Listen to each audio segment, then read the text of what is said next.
Ju njohim me përmbledhjen javore të lajmeve. Kjo është Radio 7. Gjykata kushtetuese e Kosovës pezullon dekretin për shpërndarjen e parlamentit. Pas qortimit kërkesës së qeverisë u vendos demase përkohshme ndaj dekretit të presidentes së Kosovës Vjosa Osmani. Kurti kërkoi të vlerësohet kushtetueshmëria e dekretit të presidentes për shpërndarjen e kuvendit si dhe vendosjen e masës përkohshme. Vendimi është marrë deri në shqyrtimin e plotë të çështjes. Në vendimin e gjykatës reagoi dhe qeveria e Kosovës. Sipas komunikatës, ky vendim krijon hapësirën që çështja trajtohet në mënyrë të plotë nga gjykata kushtetuese. Më herët, kryetaria e Kuvendit e Kosovës e kishte komentuar dekretin e presidentes Vjosa Osmani si antikushtetues. Kryetaria e Kuvendit e Kosovës Albulena Xhiu e vlerësoi edhe një herë jo kushtetues dekretin e presidentes Vjosa Osmani për shpërndarjen e legjislaturës së 10. Kryeparlamentarja tha se pret që gjykata kushtetuese të veprojë shpejt dhe të marrë vendim për masë të përkohshme pasi sipas saj pasojat do të jenë të pariparueshme. Vendimi i presidentes për të shpërndarë kuvendin për mua ka qenë befasi, sepse është jo kushtetues, është i ngutshëm dhe natyrisht që si të tillë do ta kundërshtoj edhe si kryetare e kuvendit. Ju e dini që Kushtetuta e Republikës së Kosovës parasheh rrethanat se kur shpërndahet kuvendi i Republikës së Kosovës. Prandaj në këtë aspekt nuk ka asnjë rrethan që jep të drejtën presidentes që pa kaluar afati 6 ditor dhe pa dështuar në zgjedhjen e presidentit të vendit ta shpërndajë kuvendin e Republikës së Kosovës. Kryeparlamentarja kërkoi nga të gjithë ta lënë gjykatën kushtetuese të bëjë punën e saj. Edhe një herë thras gjykatën kushtetuese pa dashur që të kuptohet kjo si ndonjë ndërhyrje, por situatat aktuale janë të tilla që nevojitet vigjilencë, vëmendje, shpejtësi, profesionalizëm nga ana e gjykatës kushtetuese dhe natyrisht thras që të gjithë ta lënë gjykatën kushtetuese që ta bëj punën e saj, sepse jam e bindur që në rrethanat të tilla gjykata mund të vendoset në presione. Deklaroi Albulena Xhiu, kryetare e Kuvendit e Kosovës. Presidenca e Kosovës dënon gjuhën e urrëties të ngritur ndaj saj për vendimin për shpërbërjen e parlamentit. Në reagimin zyrtar thuhet se Vjosa Osmani nuk është vegël e as kujt dhe as pjesë e fantazive konspirative për gjoja të rreth tij, por është zgjedhur në mënyrë legjitime dhe që ushtron mandatin mbi bazën e kushtetutës. Ata që sot flasin për tradhti dhe pushkatim dhe shtyjnë përpara shpifjet e konspiracionit, në fakt janë duke bërë thirrje për dhunë vrasje politike. Kosova ka paguar shumë për lirinë e saj që do të tolerojë sot gjuhë linçuese ndaj institucioneve të saj, thuhet në reagimin e presidentes Osmani. Sipas saj, thirrjet për pushkatim nuk janë retorik politike, por nxitje drejt për drejt për dhunë dhe krim. Presidenca e Kosovës u bën thirrje organeve kompetente të rendit dhe drejtësisë që të merren urgjentisht me këto raste dhe ta trajtojnë në përputhje me ligjin.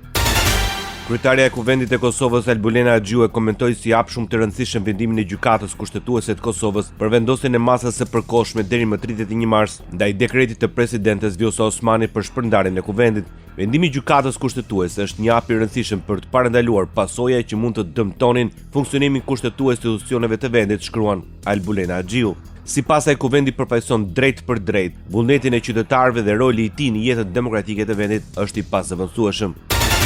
Shumica e qeverisë në Kosovë kërkon nga ambasadorët të mos ushtrojnë ndikim në vendimet e gjykatës kushtetuese. Deputeti i lëvizjes vetvendosi Adnan Rustemi kërkoi nga trupi diplomatik në Prishtinë të mos e shkatrojnë gjykatën kushtetuese me vizitat dhe takimet pasi dëmet për vendin do të jenë të pariparueshme. Gjykata vendosi pak ditë më parë të marrë në shqyrtim kërkesën e qeverisë për shpallje të pavlefshëm të dekretit të presidentes për shpërbërjen e kuvendit dhe shpalljen e zgjedhjeve të parakohshme parlamentare. Në krah të presidentes Kosovës qëndron dhe kryetari i dorëhequr i Aleancës për Ardhmërinë e Kosovës. Ramush Haradinaj tha se presidentja ka respektuar kushtetutën në vendimet e saj dhe se mosveprimi do të përbënte shkelje kushtetuese. Duke folur për zhvillimet institucionale dhe interpretimet kushtetuese, Haradinaj tha se kushtetuta e Kosovës është relativisht e re dhe se shumë situata po ndodhin për herë të parë. Prandaj sipas tij, shpesh kërkohet interpretimi i gjykatës. Sipas Haradinajt, afatet kushtetuese janë të qarta dhe nuk mund të ndryshohen nga asgjë dhe as nga procedurat politike.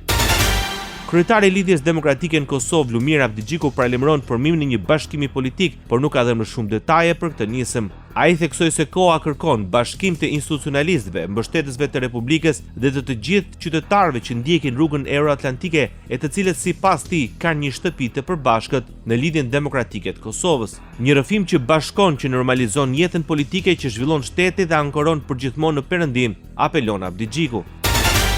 Shefi i grupit parlamentar të Aleancës për Ardhmërinë e Kosovës, Besnik Tahiri, akuzoi vetëvendosjen si autor i blokadës së krijimit të institucioneve në Kosovë. Shkak sipas Tahirit është synimi i partisë më të madhe në pushtet për të pushtuar të gjitha institucionet e Kosovës.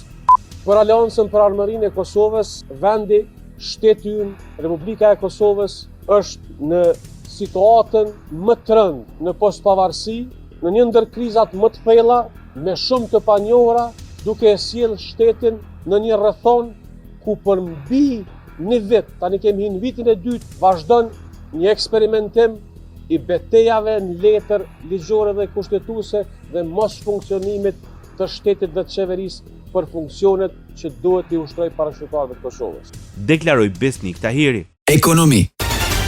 Çmimet e derivateve në Kosovë kanë shënuar rritje të ndjeshme ditët e fundit. Përfaqësuesit e naftëtarëve të Kosovës thonë se situata e tensionuar në rajonin e lindjes së mesme dhe ngushtica e Hormuzit ndikojnë në tregjet globale duke reflektuar dhe në çmimet lokale. Në emër të përfaqësuesve të naftëtarëve të Kosovës, Fadil Berani sqaroi se lufta në Iran, rritja e tensioneve dhe rreziku i ndërprerjes së prodhimit si dhe problemet në ngushticën e Hormuzit, një nga rrugët më të rëndësishme të kalimit të naftës në botë, mund të ndikojë në tregjet globale. Çdo problem në këtë korridor reflektohet edhe tek ne në Kosovë, paralajmëroi Berjani. Nga Ministria e Industrisë, Ndërmarrësisë dhe Tregtisë dhe Inovacionit bëhet e ditur se institucionet po monitorojnë tregun e derivateve për të parandaluar çdo praktikë të padrejtë tregtare dhe për të mbrojtur konsumatorët.